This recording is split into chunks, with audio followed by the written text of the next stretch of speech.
I'd like to welcome all of you to West Wing Week. Welcome to the West Wing Week, your guide to everything that's happening at 1600 Pennsylvania Avenue. Bam. This week, the president hosted civil rights and consumer protection advocates, filmed a Let's Move sketch with the First Lady, What's going on here? sat down for a heart-to-heart with the White House mentee, I love Lucky Charms. Man, I love Lucky Charms. held an immigration town hall in South Thank Florida, you, Jose. That was fun.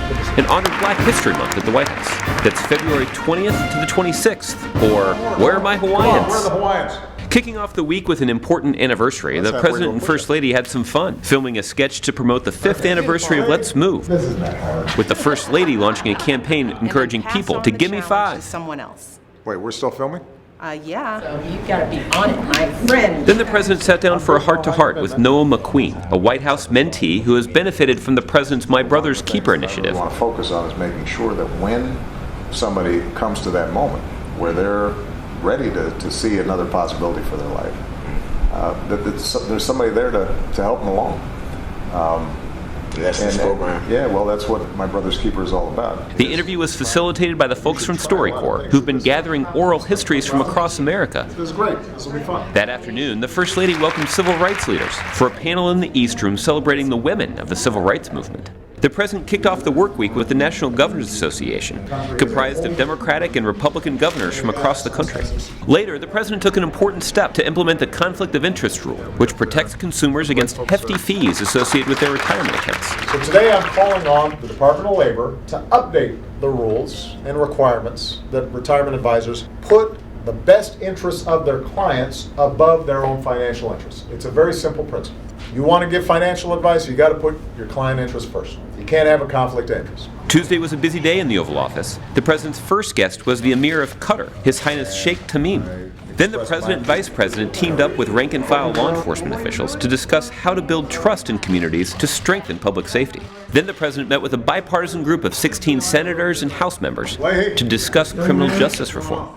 Back in the Oval, Come on, Hawaiians. the President designated the Hano Uli Uli National Monument, permanently protecting a site where Japanese American citizens were held captive during World War II. It is wonderful for us to be able to preserve this history and make sure that we teach our children. Kicking off Wednesday's day of action around immigration, advocacy leaders updated the President on their outreach efforts to educate the immigrant community on the President's executive actions. Then, escaping the bitter cold, the President was off to tropical Miami.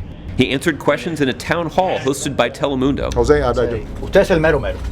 and jumped in as the surprise host for Jose Diaz-Balart's 5 Things series. We've expanded my authorities under executive action as far as we can legally. And so now the question is, how can we get a law passed?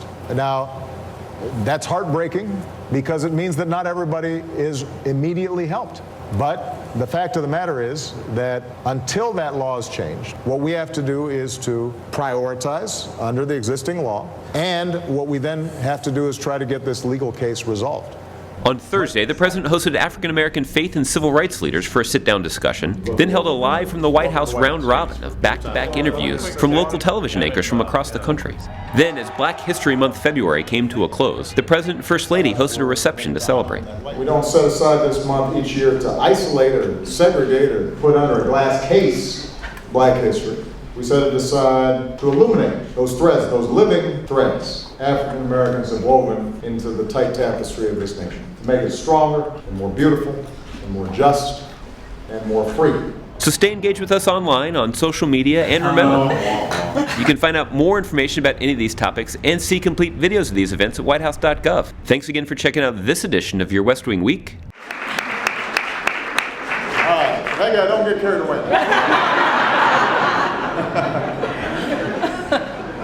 He can get carried. All right.